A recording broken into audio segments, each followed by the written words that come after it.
Hello everyone, welcome back to my channel. मुतानी आपण मानक आउ एक नुआ वीडियो स्वागत करछि। आज हम देखिबा पुदीना गछ। पुदीना गछ बहुत सुंदर हेल्दी, ये देह पाए ढेर सारा उपकारी। एथिरे पेट रोग भल होता है, गैस भल होता है, मस्तिष्क रोग भल होता है। बहुत सुंदर आपको शरबत करी पियंती आउ चटनी करके भी खाई पारंती। ये संपूर्ण परमानेंट गछ। आपको सीजन अनुसार केयर नेले बहुत सुंदर ग्रोथ करी थाए। केमिति वर्षा रे प्रोटेक्ट करिवा, केबे कटिंग कले ग्रोथ रहिबो, केते बड़ पॉट रे लगेले पुदीना गछटा बहुत हेल्दी रहिबो, केते पानी दरकार हुए, खत सलाटी केते दरकार हुए, एमिति बहुत सारा कथा जानिबा। चलंतु। पुदीना गछ अक्टोबर रे नर्सरी आनी लगाइले भल। ए गछ 30-40 टंका भितर पड़ी थाए। आर डाल को काटी इजी रे आपण माने ग्रो करि परिबे। पुदीना गछर मंजी थाए, आ मंजी रु ग्रो कले डेरी हेई थाए गछ उठिबा। डालटा जदि काटी दउचंदी शीघ्र ग्रो करि थाए।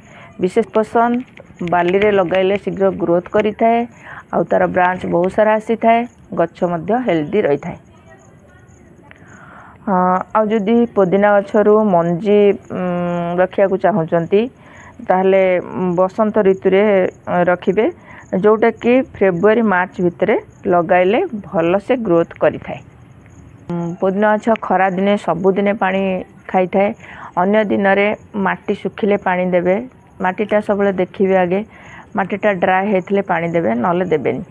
बहुत सारा पानी दे देले गछ मरी जाई थाए, आउ एमती अग सब पोड़ा पोड़ा हो जाई थाए।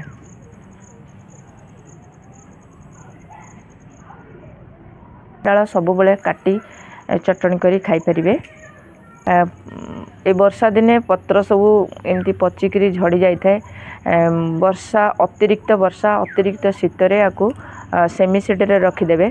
आउ ताकू ठीक बसंत ऋतु हेले आपण माने ताकू पदा को माने खरा रे रखिबे। आउ ए गछ को फर्टिलाइजरटा सोरिष खली फर्टिलाइजरटा बहुत पसंद होई थाए।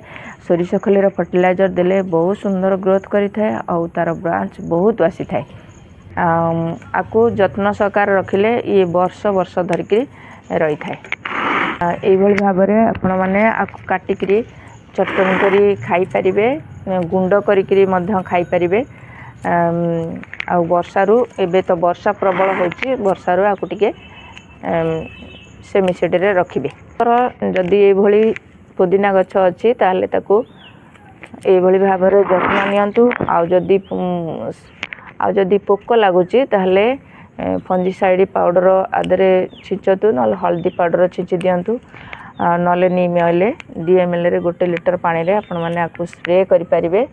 मासे 15 दिन थरे आकु स्प्रे करि परिबे। बहुत सारा पोक लागि थाए, तापरे भी गछर पत्र सब पोड़ा पोड़ा हो जाई थाए। पुदीना पत्रटा जमा नष्ट करिवेनी। ये बहुत सुंदर, देह पाई बहुत उपकार। आकु चटनी करी खाइले एथिरे कइया भागटा अधिका दिया है थाए।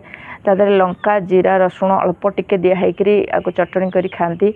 आउ चटनीटा जानचन तो जेते दिन रखिबे पुदीना चटनीटा सेते बढ़िया लगे। कारण धनिया चटनीटा बाटिकी रखिदेले जेमती 4-5 दिन पर्यंत रखती जेते बढ़िया लगे, पुदीना चटनी की बाटिकी रखिले 4-5 दिन पर्यंत ये बहुत बढ़िया लगी थाए।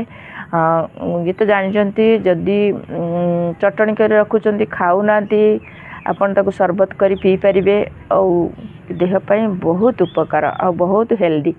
और मो वीडियोटा जदि आपण मानक भल लागि थाए ताले लाइक कमेंट शेयर करिवे। और मो चैनल जदि आपण माने नुआ देखुचंती ताहाल गोटे सब्सक्राइब करिवे। आज पे एतिकी, पुणी आसीबी आउ एक नुआ वीडियो नुआ टॉपिक सहित। सेते पर्यंत गछ लगतांतो, भले थांतो। जय जगन्नाथ।